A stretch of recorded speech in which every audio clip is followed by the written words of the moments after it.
केजरीवाल सरकार की नाकामयाबी के खिलाफ आज किया धरना प्रदर्शन। पहला लॉकडाउन कुछ नहीं करना है, घर में रहना है, बाहर नहीं निकलना है। दूसरा लॉकडाउन ये कर सकते हो, ये नहीं कर सकते हो। तीसरा लॉकडाउन ये ऐसे कर सकते हो, ये वैसे कर सकते हो। चौथा लॉकडाउन ये इस तरीके से हो सकता है, इस तरीके से ये नहीं हो सकता है। पांचवा लॉकडाउन तुम कुछ भी करो, हमसे कुछ नहीं हो सकता है। इसी बात को लेकर आज गोंडा विधानसभा के विधायक जी दिल्ली सरकार की नाकामयाबी को लेकर आज धरना प्रदर्शन पर बैठ गए। और आप देख सकते हैं कि कोरोना नाम की महामारी से लड़ने के लिए जो नाकाम रही दिल्ली सरकार, उससे इस्तीफे की मांग की। आज जो हालात दिल्ली के हैं वो किसी से अछूते नहीं।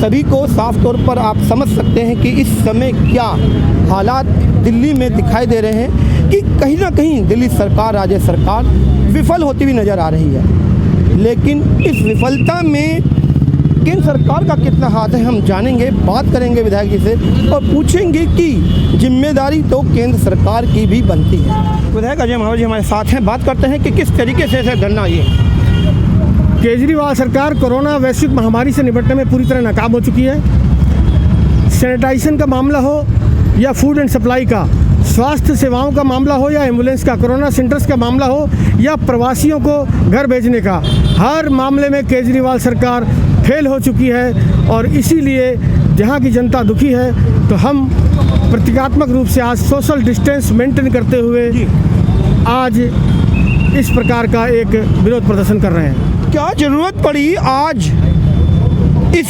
महामारी के चलते धरने में बैठने की?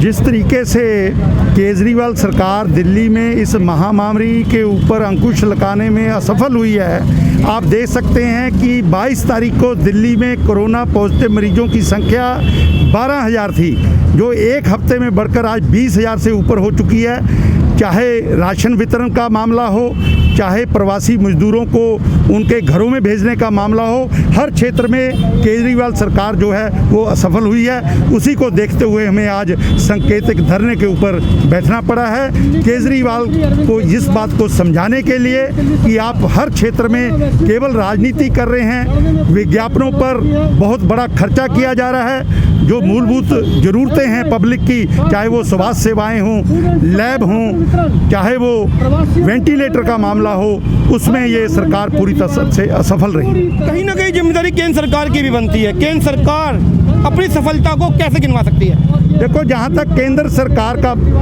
प्रश्न है, केंद्र सरकार ने देश के अलग अलग राज्यों में, चाहे वहाँ हमारे विरोधी पार्टियों की सरकारें हों, लेकिन बिना भेदभाव के केंद्र की सरकार ने, चाहे वो जनधन योजना के तहत खाता धारकों को राशि देने की बात हो, चाहे वो राशन वितरण की बात हो, चाहे उस प्रदेश में किसी भी तरह की सहायता की बात हो, केंद्र सरकार ने बिना भेदभाव किए हर प्रदेश में जो उनका फर्ज बनता था, उन जो मूल बात जो ज़रूरतें थी उनको पूरा करने का प्रयास। मैं आपसे पूछ रहा हूँ, क्या आपको लगता है दिल्ली की जनता इस समय त्रासदी झेल रही है इस महामारी के चलते? तो मैं कहूँगा दिल्ली की जनता जहाँ इस कोरोना महामारी की त्रासदी झेल रही है, वहीं दिल्ली की जनता पानी को त्राही त्राही कर रही है। लोगों को पीने के लिए स्वच्छ पानी तक उपलब्ध नहीं है। तो इसमें केंद्र सरकार की कोई भूमिका नहीं रहेगी यदि त्रासदी में है जनता?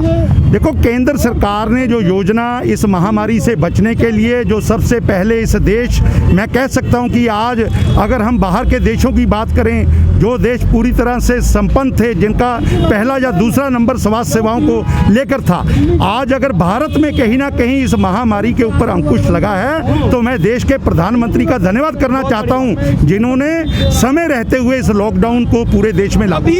मनोज सिसोदिया ने केंद्र सरकार से पैसों की मदद की मांग की है, क्या सरकार उसको वो मदद मुहैया कराएगी? क्योंकि कहीं ना कहीं त्रासदी को झेलने के लिए दिल्ली सरकार की जरूरत है। देखो, सरकार कहीं ना कहीं हर क्षेत्र में राजनीति करती आई है। अभी चुनाव हुए केवल 3 महीने बीते हैं जब इस सरकार ने दिल्ली के लोगों को बिजली, पानी फ्री, बस यात्रा फ्री देने की बात करी, तो मैं कह सकता हूँ कहीं ना कहीं नालायकी है सरकार की कि अपने बजट को देखते हुए जिस तरीके से उन्होंने लोगों को लालच देकर केवल सत्ता हथियाने की बात करी थी और केवल 2 महीने में सरकार ने घुटने टेक दिए कि हर क्षेत्र में सरकार जो है असफल है। आज मनीष सिसोदिया जी 5,000 करोड़ रुपए की राशि की मांग करते हैं, तो केवल 2 महीने में ये जो सरकार है इसने घुटने टेक दिए हैं पूरी तरह से। क्या सरकार से वो राशि राज्य सरकार को मिलेगी? देखो, निश्चित तौर पे मैं कह सकता हूं कि इस देश के अलग अलग राज्यों में जहां जहां जिस तरीके की परिस्थितियां हैं, केंद्र सरकार निश्चित तौर पे पूर्ण सहयोग यहाँ की सरकारों को करती आई है और आगे भी करेगी। साफ तौर पर कहना है कि